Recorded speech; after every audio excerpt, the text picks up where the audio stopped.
Scams take many forms. They might happen at a certain time of year, like the holiday season, or they may target a particular group, like senior citizens. Romance scams target people looking for love.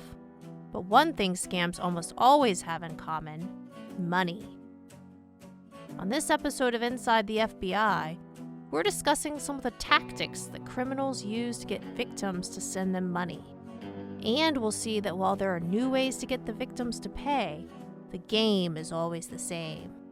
I'm Amy Alexander, and this is Inside the FBI.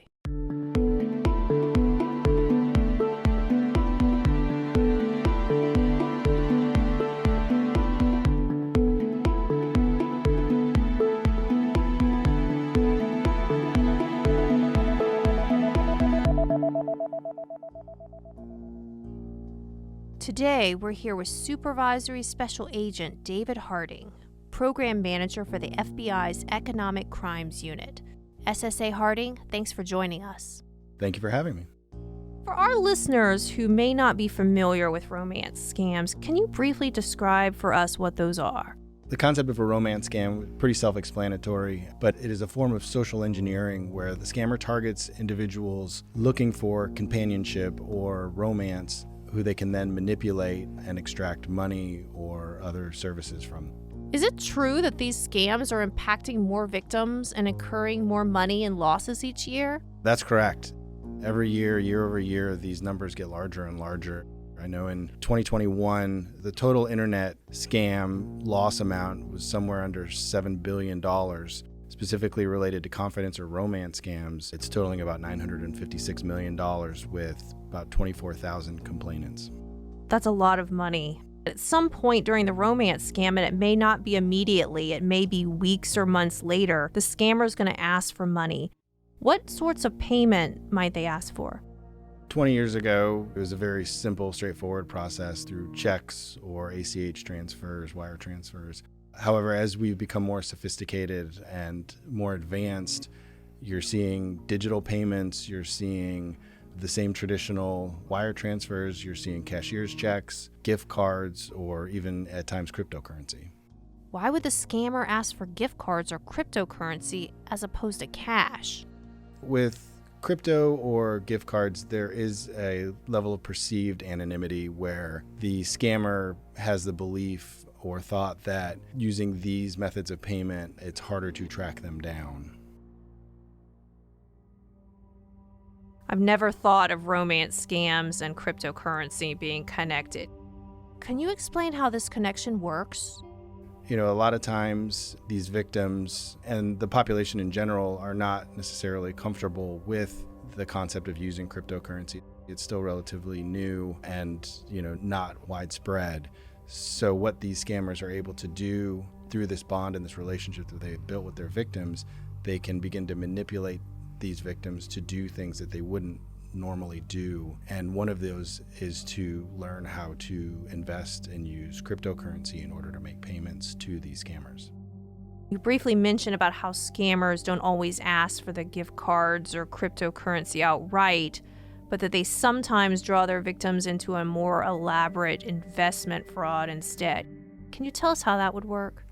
There are, scammers out there, some of the more sophisticated ones that use these companionship or romance scams to draw their targets in order to extract even greater amounts of money and get them to do things, including, act as money mules and things. And that's definitely a greater time investment by these scammers to do these things. And if somebody is not comfortable with using, a cryptocurrency, these scammers would then, take their time to build the confidence and build that relationship, and then they can get them to do things that would be, way out of their comfort zone. These scammers use all sorts of techniques to build these relationships. It's not something that they just talk to these people. There are stories of these scammers, especially overseas, that are sending flowers and delivering food and little things that, you and I have experienced in personal relationships, but they're doing it from thousands of miles away.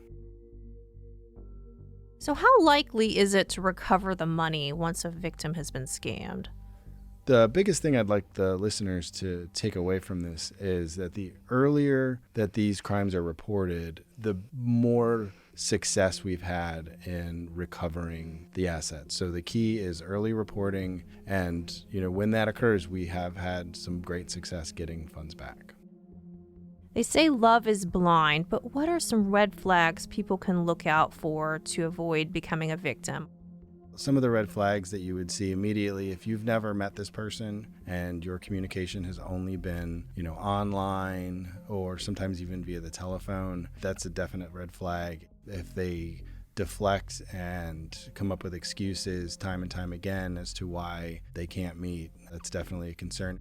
If it doesn't feel right, if something is unusual, if they're always asking you for something but never, reciprocating in any sort of relationship, that's definitely a concern.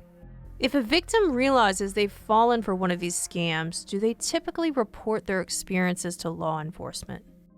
They often do report it. However, unfortunately, there are times where the victims are either too embarrassed or don't want their friends and family to know that they've become a victim. Or, there are times where they are in denial that they're even a victim. For example, I've had a situation where a child of a woman came to us, reported that their mother was being victimized by one of these romance scams. And when we went and interviewed the woman, she was still convinced that this individual and this relationship, this companionship that she had virtually was completely real. When you reviewed her social media accounts, she really had this connection with this individual, and trying to convince this woman that this relationship was completely fabricated was very challenging. So these victims often become, very infatuated or tied into their subjects.